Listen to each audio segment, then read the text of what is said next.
Okay, welcome back. In this video we're going to learn how to build a kit of your own and forego all the presets. First thing you're going to do is push kit. Start with kit number 88, which begins the user kits, 88 through 128. That gives you a total of 40. If you use those up, then you can start overwriting the presets. But for now, I've started with 88.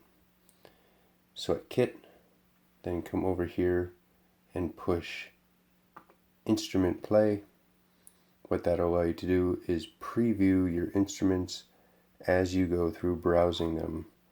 You can preview by using these buttons or your instant play button.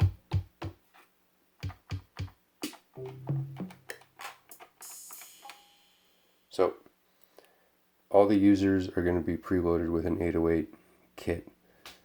It's just how Roland did it, and 808's pretty badass anyway. So we want to make our own. We'll start on one end on the bass drum. Select your instrument, push the instrument button. It will give you what it is. As you select, you'll be able to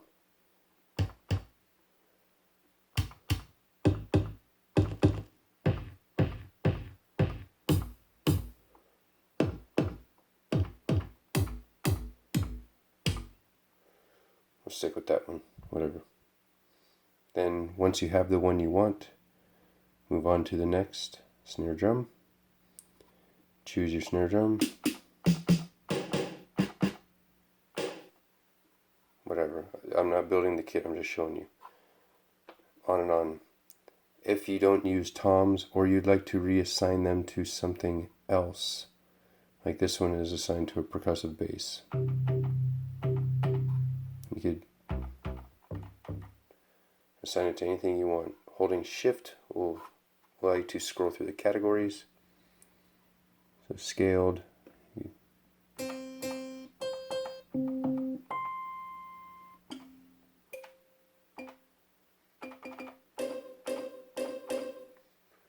So you can do that with your toms or any of them really, but find a grouping that you might not use, and I would stick with that for adding in your own flavor. So find what you want, move your way down. If you want to get into your samples that you've imported, hold shift and go all the way back to the beginning, past bass drum, and it will say import, and you can find what you'd like to use.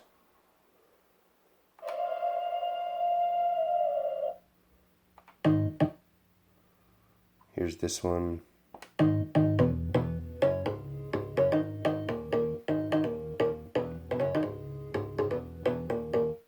A nice loop. As you can see, it's full volume when sampling it. We'll move on to that in another video. You'll see that that doesn't always work and how to fix it. Anyway, go all the way along, get all your instruments that you want. Once you're happy with all the instruments, go ahead and hit your instrument again to bring it out, and then you're going to hold shift and hit kit to do your kit fine-tuning and parameters. First of all is your level. If your kit overall is just too quiet or too loud, here's where you would adjust it. Your reverb type for your global reverb or your kit reverb. These are your kit reverb, kit delay, and even the master effects are by kit, not by pattern. So kit reverb, you could choose your type. You have your types, go ahead and pick the one you like, and then within there you can start doing your little parameters of your reverb. And then it moves into delay. You could choose your type. I like tape echoes, and then everything else that goes with it.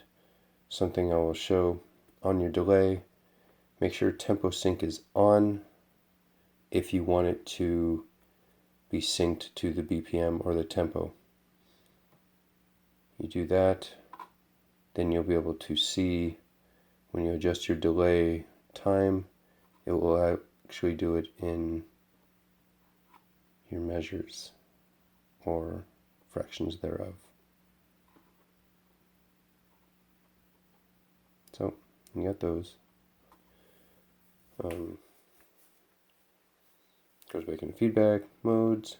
If you want to add or cut bass in your delay or treble, and your panning. With the tape echo, you get tape distortion and a few other parameters. On the master effects, you could choose your type. You could choose, I believe, the sound off. I gotta figure that one out a bit more. You could play with that a bit more. Anyway, go through these, choose what you like. Playing with them helps.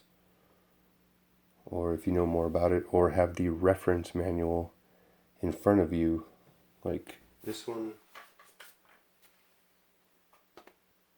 Have that in front of you, and it will talk you through what all these are. And then the kit's external in, if you're running anything external in, this is where you would set up what would activate your sidechain, and what type of sidechain, and depth. We've gone into the external in and sidechaining in another video. I'm not going to do that here. Get into your LFOs and also the output. If you're doing any kind of assigned outs for anything, this is where you would change that for the kit. And the mute is where you would mute your longer sounding instruments, like your open hi-hat. If your open hi-hat is, you have that kind of decay on it, you can choose which instrument is going to cut that off when it activates. Generally it's usually like a closed hat will get you the, right now they're off, so if I hit closed hi-hat, oh wait, sorry, if you go to the open hi-hat and that's the one you want to cut off, you're going to select what's going to cut it off, like the closed hat. Now if you do that, it should be, you can see that the closed hat mutes the open hi-hat when it does it. If you want everything to play its full sound out, keep everything off. Your controls, we went through your LED colors for the kits. If you want to change any of the colors, this is where you do it in two ways. You can either hit enter and scroll to change, or move the slider to change it. So you would do it that way. I recommend grouping instruments. If you do different piano sounds or synths and you group them together, make sure all those are the same color. It will help you in performance. After color, when you're all finished, name it. I named this one Tuto for tutorial. And when you're happy with everything you've made, hit kit and then kit again, and it will bring you back to your pattern. That's about it. We're not going to get deep into the extra parameters of all that stuff in there. If you need to know, I recommend downloading, printing, and binding the reference manual off of the Roland website. This will help you go through a lot of those parameters. Other than that, it's just playing around. If you want a video of it that's a little more advanced, we'll do those later. And again, thanks for watching.